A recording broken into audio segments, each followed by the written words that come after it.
Hello and welcome to Capital Ideas Live, the video version of the magazine about doing business in Moscow. I'm John Harris. Moscow medicine. What is there for Russians? We're printing bones. And for patients from around the world. The cost of stomatology in Russia is much less than abroad. Watch it now. Capital Ideas Live. Now in this program we're going to be looking at the whole system of the health infrastructure in Moscow, and in so doing hopefully show you some aspects that you might even want to invest into. Now the first thing we're going to show you in this program today is about a network of clinics which offer health checks free of charge for anybody who lives here in Moscow. 74 years. That was the average life expectancy of Muscovites 5 years ago. Now it's already over 77 years. In terms of the speed with which life expectancy is rising, the Russian capital is in first place in Europe. The quality and accessibility of medicine is also improving, as is the awareness of citizens. The main emphasis in our medicine is shifting towards preventive measures. Until recently, patients would only get in contact when something started hurting. Hello.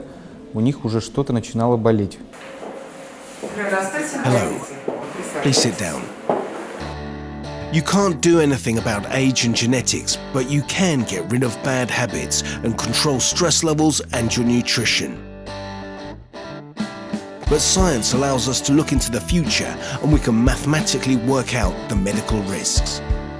In our arsenal, we have special calculators that allow us to work out the risk factors for cardiovascular catastrophes over the coming 10 years. Until recently, this would have all seemed to be science fiction. But now it's a widely accessible procedure for those who need rehabilitation. The roboticized exoskeleton helps us to restore the body's mobility.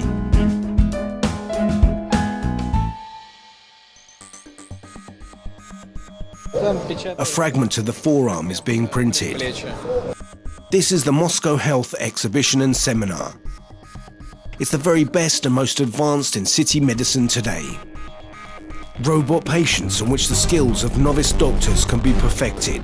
Parts of the skeleton made on 3D printers.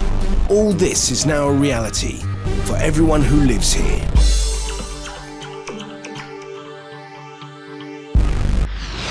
Now you might have some questions about the future of healthcare in Moscow. I certainly have.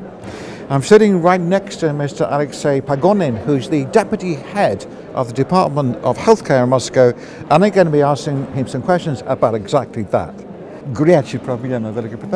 There's a really big problem in the West. There's a kind of battle going on between those who want to privatize health services and those who want to keep medicine free or make it free.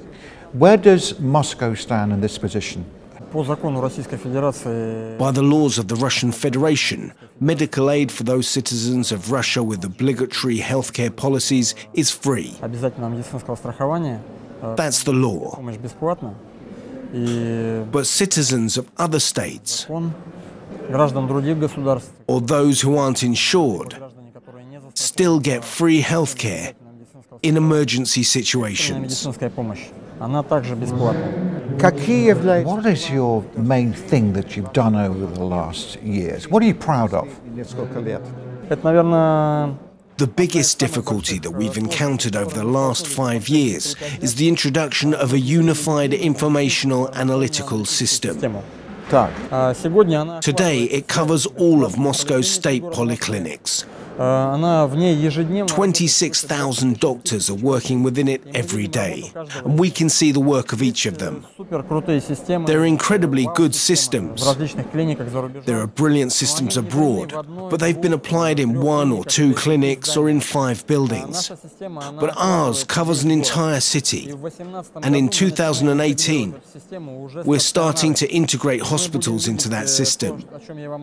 We're already at the point where, as the ambulance goes to the patient, it can already see his electronic card. We already have 9 million electronic cards.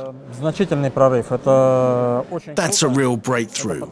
It's wonderful. Moscow is perhaps the only city in the world where such a system has been introduced. I was walking around the exhibition this afternoon. I saw a lot of foreigners here. Is it really true that foreigners are coming here to be treated? John, it's incredible, but it's true.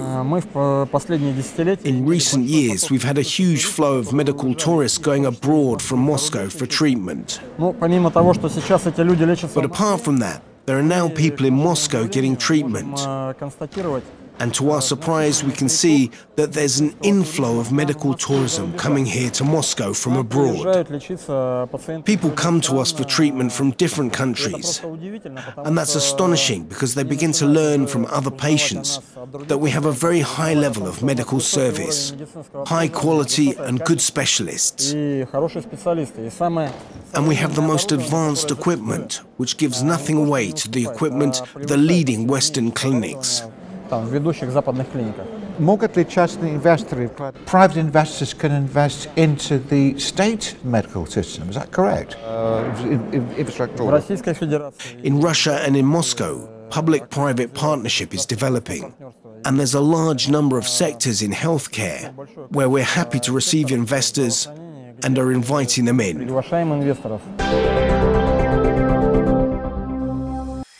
Moscow's health services are not only for the people who actually live here in Moscow, they're also for anybody who wants to come here. Our next report is about these private medical facilities, which are actually growing pretty quickly at the moment. It's about the facilities themselves and the services which they offer. For several years now, the market for incoming medical tourism in Russia has been stably growing. In 2016 alone, the number of patients from abroad treated by Russian doctors rose by 50%. There are procedures that are easier to do. For example, in some countries, in vitro fertilization for patients over the age of 40 is forbidden, but in Russia it's allowed. A simplifying of the visa regime for China, India and South Korea has played a role here, but people are coming from other countries too. First and foremost, of course, it's Africa and Eastern Europe, but we can also include Germany and France, although you might think that they have enough cosmetic surgeons, and there's Spain and even Australia. An operation done in Moscow can be several times cheaper than in the USA. For example, a thread facelift in the States costs from $5,000 US, while in Moscow it's $2,000 to $3,000. And it's not only patients coming here, even doctors are too. Russian medicine, in many aspects, is first-rate, as it is in Italy. But the natural integration of two experiences, the Russian and the Italian, can make a significant contribution and development. The improvements in the technology that result will be very good for the Russian people. From 2018, for medical experts from the OECD countries, Russia's done away with recertification and taking language exams. Very soon, every fifth doctor in the country could be a foreigner. We still have a few questions to ask about Moscow's medical facilities and investment into the medical infrastructure.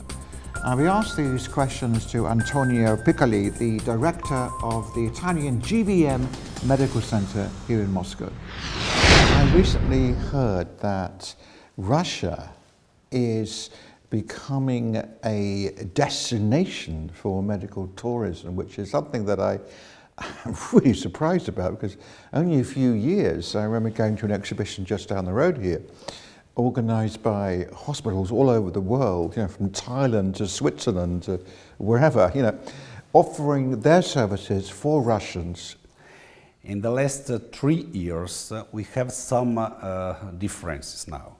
First of all, Russian mentality and Russian medical centers are working with up-to-date mentality. First of all, is immediately offering to the possibility to have a medical tourism from abroad. And also we have a lot of situations when, where the local law is helping tourists. I mean transplantation, genetics, contact with some not traditional places for healthy as China, which is very, very quickly expanding and developing their own medicine. Sometimes when I visit local hospitals, I was the first time surprised, but now it's normal. I see foreign clients, in particular for transplantology. Other sector, more simple, I see in stomatology, because the cost of stomatology in Russia is much less than abroad, and the level is very high. I think that in terms of time, cost, and level of services could be interesting for all people tripping around the world to consider Moscow as a possible city where it is possible to combine trip and health. If I have a few $1 million hanging around, if I'm an investor, how can I invest into the medical scene in Moscow? The cost of rubles, in fact, is now not giving a good immediate opportunity for foreign investment, because the rubles is first of all changing the evaluation, and also is enough less price. For that, it's not possible to have high tariffs, price list for your services. Otherwise, the cost of money abroad are much less than in Russia, and give your investor more competitive. And also, the taxation in Russia is very good, in fact. And this is the typical situation when it's possible to create new hospitals, new medical centers, new health devices production, and it's possible to create in very short time your new market. Problematic partner for investment. The government created a lot of agency helping for foreign investors. They want that, and they help that. And in fact, if you are correct in working, I mean, you don't looking for a short way, but you want to go for the right way, is a good time to invest. In the next edition, how is Moscow going to overcome its traffic jams, foreign capital, and the capital's transport system? Next time on Capital Ideas Live. I'm afraid we've come to the end of this program. We've got nothing more to show you today. I hope you've enjoyed it. You found out something interesting about Moscow's medical infrastructure. Tune in again next week. I'm John Harrison. Goodbye.